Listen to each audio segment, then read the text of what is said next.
بسم الله الرحمن الرحيم. السلام عليكم ورحمة الله تعالى وبركاته.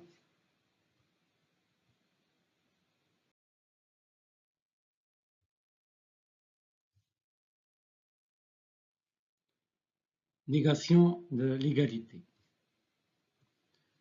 Soit A et B deux ensembles, on dit que A est différent de B si la proposition A égale à B est fausse. On écrit dans ce cas A est différent de B en utilisant ce symbole.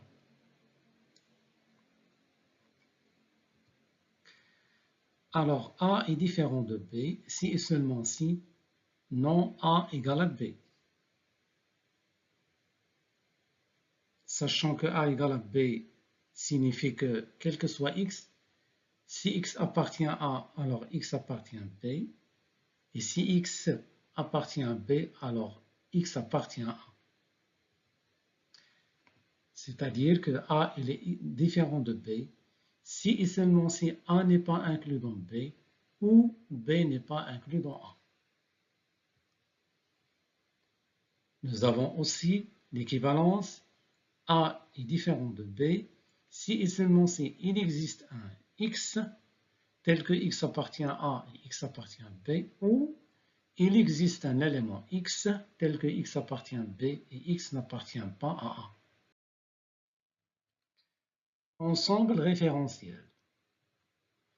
Par la suite, on va supposer qu'il existe un ensemble qui sera pris comme ensemble de référence ou bien référentiel ou bien univers. C'est-à-dire que tous les ensembles qu'on va considérer font partie de cet ensemble, de cet grand ensemble qu'on appelle référentiel. Alors on va noter cet ensemble par la lettre E en gras, comme ça. Par exemple, lorsqu'on ne considérera que des entiers naturels, on peut prendre comme ensemble référentiel E l'ensemble N. Aujourd'hui, on va voir l'opération d'intersection. Soit A et B deux parties de E, le référentiel E, on définit l'intersection de A et B comme étant, noté A inter B, comme étant l'ensemble des éléments de E qui appartiennent à la fois à A et à B. A inter B, elle est donc égale à l'ensemble X, les éléments X de E, tels que X appartient à A et X appartient à B. Nous avons donc la relation logique suivante, quel que soit X appartient à E, X appartient à A inter B, si et seulement si X appartient à A et X appartient à B. L'intersection se représente par un diagramme de Venn de la façon suivante. Ici, nous avons deux ensembles A et B. La partie ici commune entre A et B, qui est colorée en rouge, c'est l'intersection A inter B. Exemple, soit A l'ensemble formé des éléments petit a, petit b, 0, pic, trèfle et 1. B c'est l'ensemble point, 2, 3, pic et trèfle. L'ensemble C formé par les éléments petit c, point, petit d, epsilon. Alors, nous avons A, c'est cet ensemble, B c'est celui-là et C c'est celui-là. Bon, on remarque que A inter B est égal pic trèfle, B inter C égale à point et C inter A est égal l'ensemble vide. Voici quelques propriétés de l'intersection. Quel que soit A partie de E, l'ensemble vide inter A est égal à A inter l'ensemble vide. Quel que soit A et B, deux sous-ensembles de E, A inter B il est inclus dans A et A inter B il est inclus dans B. A inter A il est égal à A inter B est égal à B inter A, entre parenthèses A inter B inter C est égal à A inter entre parenthèses B inter C. Et quel que soit A partie de E, A inter E est égal à E inter A est égal à A. Donnons les démonstrations de ces relations. Commençons par la première. Quel que soit A inclus dans E, l'ensemble vide inter A est égal à A inter l'ensemble vide est égal à l'ensemble vide. Bon, supposons que A inter l'ensemble vide est différent de l'ensemble vide. Alors, il va exister un élément X qui appartient à l'intersection A inter ensemble vide. Par conséquent, il existera un élément X qui appartient à la fois à A et qui appartient à l'ensemble vide. Mais cela, il est impossible car aucun élément ne peut appartenir à l'ensemble vide. De la même manière, on peut démontrer que l'ensemble vide inter A est égal à l'ensemble vide. A inter B, il est inclus dans A. A inter B, il est inclus dans B. Alors, tout élément X qui appartient à B, il appartient aussi à A et à B. Donc, tout élément X qui appartient à A inter B, il appartient à A. Et donc, A inter B, il est inclus dans A. La même chose, A inclus dans B, A inter B, il est inclus dans B. Pour toute partie A de E, A inter A est égal à A. Bon, cela résulte du fait que pour toute proposition logique P, nous avons P, il est inclus dans P et P. Donc, X appartient à A si seulement si X appartient à A et X appartient à A. C'est-à-dire, si seulement si X appartient à A inter A. A inter B est égal à B inter A. Résulte de la commutativité de la conjonction logique parce que P et Q, elle est équivalente à Q et P. Donc, X appartient à A inter B si seulement si X appartient à A et X appartient à B, si seulement si X appartient à B et X appartient à A, si seulement si X appartient à B inter A. Quel que soit ABC appartenant à E, entre parenthèses A inter B inter C est égal à A inter entre parenthèses B inter C.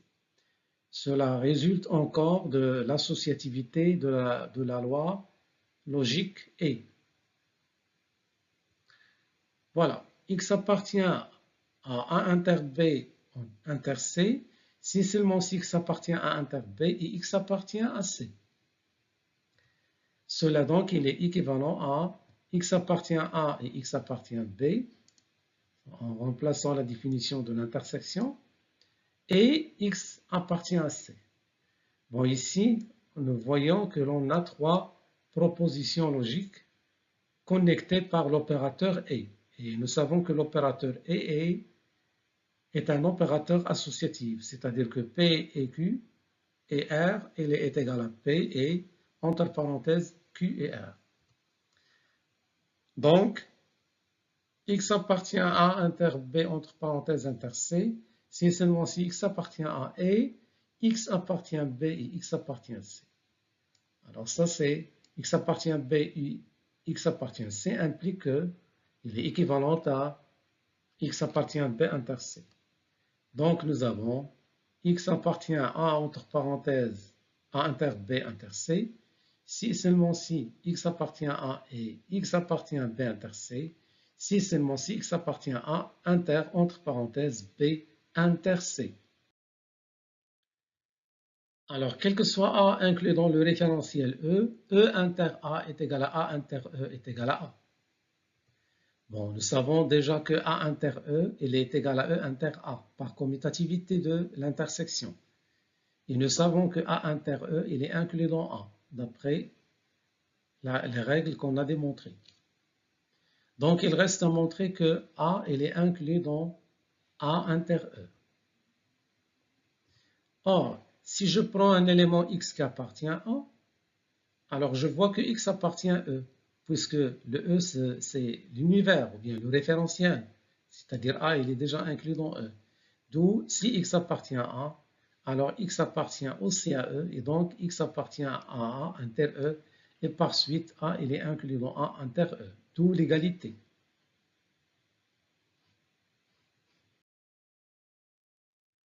Une dernière propriété, pour tout ensemble A et B inclus dans le référentiel E, A il est inclus dans B si et seulement si l'intersection de A avec B est égale à A. Bon, on va partir de si A est égal à A inter B, et on va montrer que A il est inclus dans B. Si A est égal à A inter B, alors A il est inclus dans B. Pourquoi? Parce que A inter B, il est inclus dans B, d'après la deuxième propriété qu'on a démontrée. Alors A il est égal à A inter B, et A inter B il est inclus dans B, donc A il est inclus dans B. Alors maintenant, supposons que A il est inclus dans B, et on va montrer que A inter B est égal à A. Or, nous savons déjà que A inter B il est inclus dans A. Donc, reste à montrer que A il est inclus dans A inter B. Donc, si je prends X un élément de A, et comme A il est inclus dans B, donc X est un élément de B. Et par suite, X elle appartient à A inter B.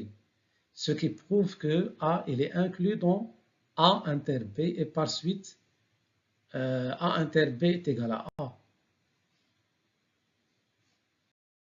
Les ensembles disjoints. Par définition, deux sous-ensembles A et B d'un référentiel E sont dits disjoints si et seulement si leurs éléments sont 2 à 2 distincts. C'est-à-dire que si je prends un élément de A, il est différent, il est distinct à tous les éléments de B. Si je prends un élément de B, il est différent à tous les éléments de A. On peut exprimer ce concept d'ensemble disjoint en utilisant l'intersection. Alors, il est facile de voir que A et B sont disjoints si et seulement si A inter B est égal à l'ensemble vide. Voici un exemple. Prenons les deux sous-ensembles des référentiels n. A égale à x appartient à n tel que x est pair, et B est égal à x appartient à n tel que x est impair. Alors, ces deux ensembles sont disjoints. Pourquoi? Parce que l'intersection de A avec B est égale à l'ensemble vide.